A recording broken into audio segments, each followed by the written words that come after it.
Halo teman-teman sekalian, ada pertanyaan tentang masalah, Mas, kenapa ranking kami tiba-tiba hilang dari pencarian padahal terindeks ya. Jadi kalau diketik site.2 masukkan link kami, itu terindeks tapi tidak ada di pencarian ketika dimasukkan kata kunci.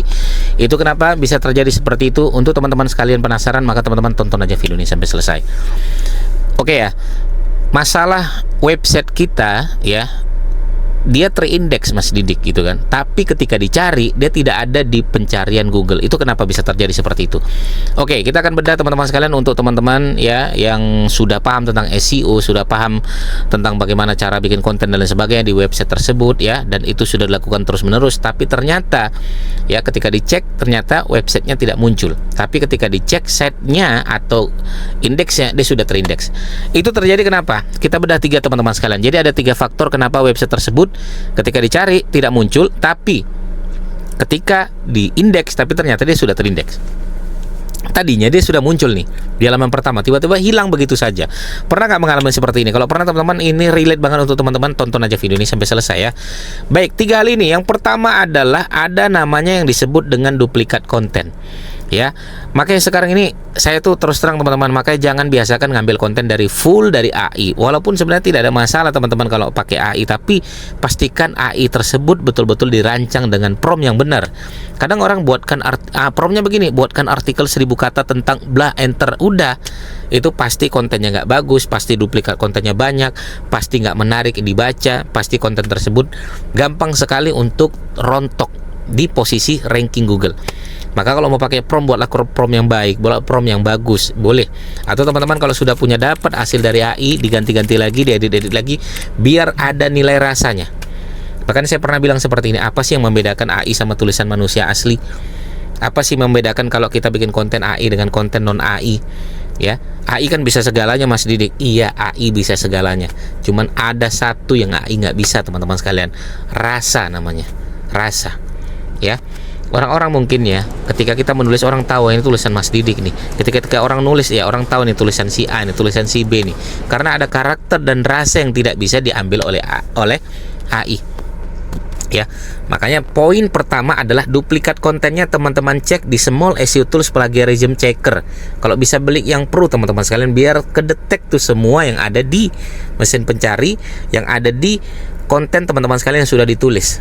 Jadi duplikat konten tuh saya rasa periksanya 3 teman-teman sekalian. Pertama, sebelum terindeks teman-teman periksa, pastikan 0 duplikatnya.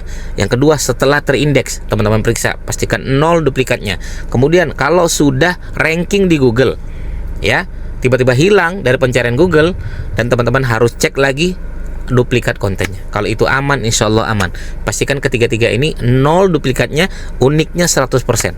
Itu tadi ceknya adalah di Small SEO Tools Plagiarism Checker, beli yang pro teman-teman sekalian. Oke, itu yang pertama yang harus teman-teman pahami. Yang kedua adalah kontennya harus berkualitas teman-teman sekalian. Makanya konten berkualitas itu gimana sih, Mas? Jadi konten berkualitas menurut saya adalah konten yang enak dibaca dan orang bisa berlama-lama dari konten kita, atau yang disebut dengan retensi penonton. Mereka nonton, mereka berlama-lama, berarti kontennya bagus.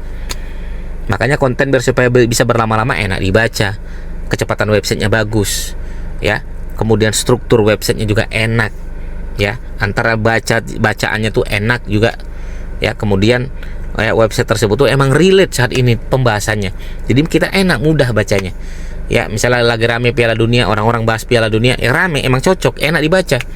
Orang-orang lagi rame ini tentang masalah A ya, tentang masalah tiba-tiba ada gempa bumi atau masalah sesuatu hal tentang ekonomi, tentang tentang pendidikan, kita ikut membahas itu, dan betul itu adalah needs kita, dan orang bisa berlama-lama dari konten yang kita bangun. Itu kualitas konten ya, kualitas konten. Apalagi di share orang banyak, orang suka, makanya share kemana-mana konten yang kita bangun. Share ke IG story, share ke WA story, share ke ke Facebook gitu kan, share ke Facebook group, share ke WA group, share kemana-mana teman-teman sekalian, atau ke WA pribadi ke orang lain, boleh ya, biar supaya mereka ikut membaca website yang kita bangun dengan konten yang kita bangun. Oke, itu kualitas konten. Makanya jangan pernah ngambil konten orang lain, jangan pernah ambil tulisan orang lain, jangan pernah comot tulisan orang lain ya. Fokuslah dengan kalimat kita, dengan kaidah-kaidah kita ya, ada rasanya ya. Itu yang kedua.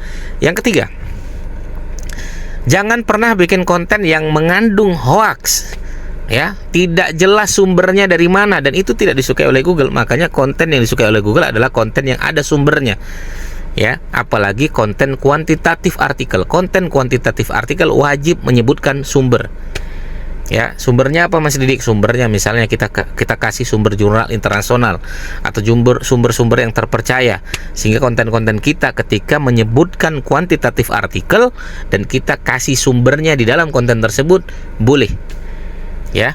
Karena konten yang baik, konten yang emang ada sumbernya. Kalau konten tidak ada sumbernya, maka konten tersebut dianggap konten yang melakukan nilai-nilai hoax.